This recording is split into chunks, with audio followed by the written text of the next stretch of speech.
Oke, halo teman-teman semuanya. Hari ini kita akan ngobrol tentang beberapa hal. Tapi sebelumnya, perkenalkan, saya Novi. Saya adalah fasilitator teman-teman hari ini. Saya juga adalah student mentor officer. Dan hari ini kita akan ngobrol tentang apa yang udah kita bahas sebelumnya. Sebelumnya kita udah ngebahas tentang yang namanya well-being. Semoga teman-teman masih ingat sama materi pelatihan kita kemarin.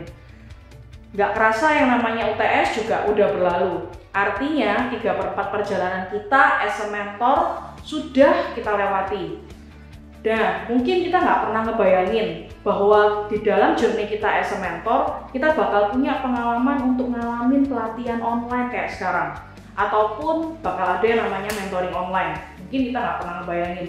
Semoga perjalanan ini jadi sesuatu yang berkesan buat teman-teman dan ngebuat teman-teman semakin excited as a mentor dan tetap punya yang namanya growth mindset. Semoga kita tetap terpacu buat terus grow better despite setiap tantangan yang lagi kita alamin sekarang.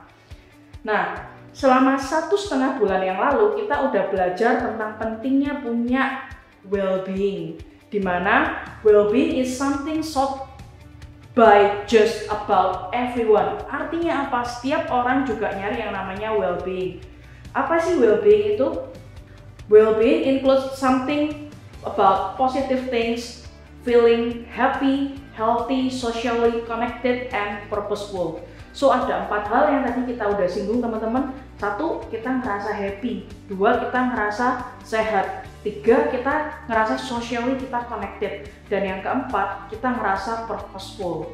Nah, kita akan review dikit apa yang udah kita bahas sebelumnya. Physical well-being itu adalah sesuatu yang membuat kita belajar untuk make sure yang namanya kesehatan kita. Dan ini yang paling penting teman-teman, avoid preventable disease and condition.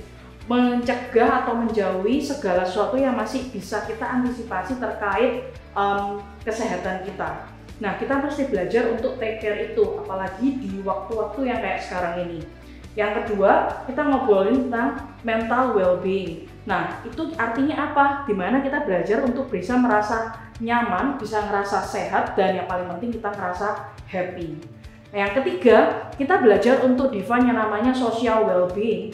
Artinya apa? Kita belajar untuk mengenalin kualitas-kualitas hubungan yang kita punya dengan orang-orang yang ada di sekitar kita. Tentang dengan tetangga kita, dengan teman kita, atau mungkin dengan komunitas-komunitas kita yang lain. Yang namanya 3 hal yang tadi udah kita bahas, atau tema besar kita tadi tentang well-being, ini lagi diuji. Maksudnya gimana? Setiap hal yang kita pelajarin kemarin ternyata relevan banget sama kondisi kita yang sedang ngalamin self-quarantine di tengah pandemi COVID ini. Nah, 3 hal ini bukan lagi hanya kita pelajari, tapi lagi dites atau lagi diuji. Artinya gimana? Kita mesti belajar buat maintain yang namanya physical well-being kita. Dengan cara apa? Yuk kita make sure buat jaga kebersihan diri kita. Cuci tangan at least for 20 seconds, terus ngebersihin peralatan pribadi kita. Nah, gimana kita juga tetap ngelakuin yang namanya exercise sekalipun kita lagi ada di rumah. Yang kedua, kita ngomongin yang namanya social well-being. Buat teman-teman yang sosialita atau yang tipe sanguin banget, pasti kondisi ini sama sekali nggak menyenangkan buat teman-teman, including buat saya yang juga orang ekstrovert. Maksudnya apa? Biasanya sehari-hari kita bebas banget, mau nongkrong, mau kerja tugas, dan segala sesuatunya sangat-sangat nyaman. Dan sekarang kita harus istilahnya take self quarantine atau social distancing. Nah, ini buat teman-teman yang juga adalah orang-orang ekstrovert, ini adalah satu momen atau satu timing yang sangat pas banget untuk ngelakuin hal-hal yang mungkin jarang kita lakuin. Misalnya kita bisa coba untuk mikirin yang namanya personal development kita, mikirin tentang purpose of life kita, mikirin hal-hal yang mungkin selama ini sering banget kita abaikan karena kita ngerasa sibuk. Nah, persisnya kayak gimana sih? Ntar ya, kita akan bahas. Yang ketiga, kita akan ngomongin yang namanya mental well-being. Nah, maksudnya seperti apa? Penting banget guys buat memperhatikan kondisi mental kita saat ini. Di tengah pandemik ini, kita harus berhati-hati, tapi jangan sampai kita jadinya malah parno, bukan hati-hati tapi malah parno, dan akhirnya ngebuat diri kita malah nggak happy. Ingat guys, yang namanya salah satu faktor yang mempengaruhi imunitas kita adalah kondisi mental kita. Nah, cara maintainnya gimana? Kita mesti tetap punya pikiran-pikiran positif and spread the positive vibes buat orang-orang yang ada di sekitar kita. Jangan sampai kita parno mikirin hal negatif, baca berita-berita yang negatif. Aware sih boleh, over yang jangan. Nah, back to the first statement. Midterm alias yang namanya UTS udah kelar. Saya nggak tahu gimana menurut teman-teman, perasaan teman-teman waktu ngalamin yang namanya UTS online buat pertama kalinya. Mungkin nggak semuanya ngalamin online, masih ada beberapa jurusan yang harus ujiannya tetap offline, walaupun tetap harus memperhatikan kaidah-kaidah dalam melaksanakan social distancing. Nah, ada beberapa jurusan yang pasti punya cerita-cerita yang sangat menarik. Saya nggak kebayangin gimana teman-teman yang di CB UTS-nya online, masaknya online terus ditunjukin atau gimana. Nah, di sini teman-teman bisa jadi buat bahan diskusinya kalian. Maksudnya apa? Walaupun as a mentor, teman-teman juga pasti ngalamin tantangan dan penyesuaian yang lumayan challenging buat UTS kali ini. Nah, saya percaya bukan hanya teman-teman yang ngalamin, maksudnya bukan hanya teman-teman mentor, bukan hanya teman-teman menti, tapi Bapak Ibu dosen juga ngalamin tantangan yang sama besarnya. So, sebenarnya momen ini adalah momen yang super tepat banget buat sharing sama adik-adik mentor kita tentang apa yang tantangan yang mereka hadapi. Pun dengan kendala-kendala yang mungkin mereka alami. Yuk, kita dorong mereka buat sharing dan aktif waktu bimbingan dosen PA pas tanggal 2 April nanti. Nah, pertemuan tanggal 2 April adalah bimbingan dosen PA. Materi dosen PA akan disampaikan oleh Pak Luki dan tim dari TLC. Tema besar utamanya adalah evaluasi hasil belajar. Ya, memang tengah ujian di tengah kondisi seperti ini sama sekali nggak mudah. Satu hal yang kita mesti make sure adalah walaupun secara plotting tanggal yang digunakan adalah 2 April, kita tetap mesti fleksibel. Di tengah kondisi yang seperti ini, mungkin Bapak Ibu dosennya juga lagi preparing tentang banyak hal. Nah, teman-teman bisa memakai jeda waktu di antara tanggal sekarang sampai dengan tanggal 2 April nanti buat ngobrol sama teman-teman menti. Maksudnya apa? Nah, kita bisa tanya-tanya sama mereka hal-hal yang tadi tentang 3 poin tadi, tentang fisikal, tentang mental, tentang social well-being, kendala apa yang mereka lagi alami, ataupun mungkin kendala-kendala akademik yang muncul. Nah, teman-teman bisa sharing sama adik-adik menti. In case ada sesuatu yang bisa kita bantu, let us know ya.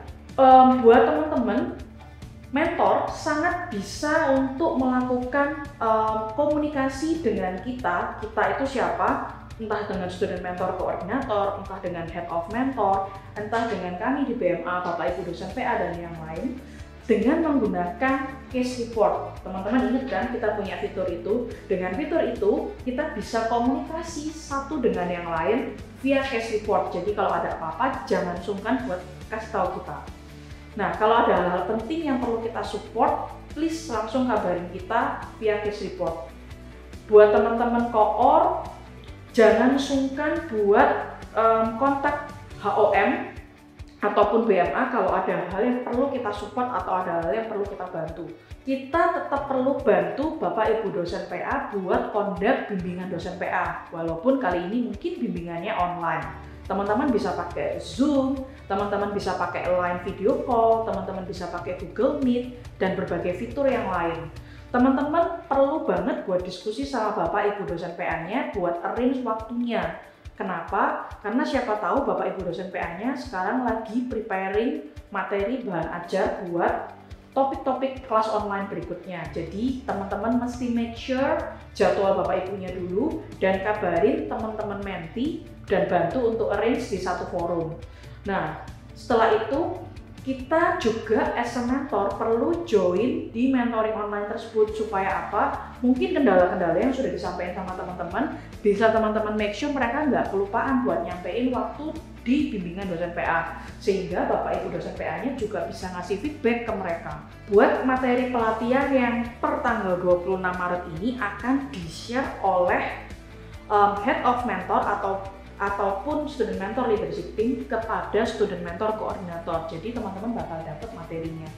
Buat CIS, jangan khawatir, khusus buat week ini dan onward, CIS akan kita open selama 2 minggu, atau buat next week at least buat tanggal 30 Maret sampai tanggal 10 April. Nah, jangan lupa ingetin teman-teman menti buat ngisi part mentoring bimbingan dosen PA di CIS. Itu tadi yang kita bahas tentang review tentang well-being dan juga sedikit tentang bimbingan dosen PA. Ada beberapa hal yang kita perlu highlight, yaitu yuk kita sama-sama belajar buat sharing tentang kondisi UTS online ini dan kelas online yang udah berjalan kurang lebih hampir seminggu ini.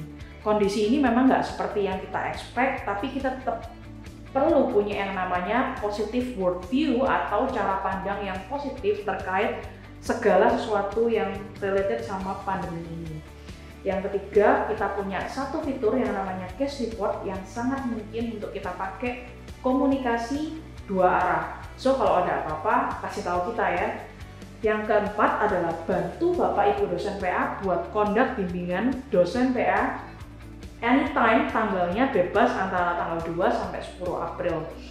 Yang kelima, isi mentoring bimbingan dengan dosen PA-nya dan juga isi mentoringnya di CIS. Jadi ada 2 hal yang perlu diisi nanti di bagian akhir. Itu dulu dari kami buat pelatihan tanggal 26 Maret ini. Teman-teman, stay safe, stay healthy, and stay at home. Thank you.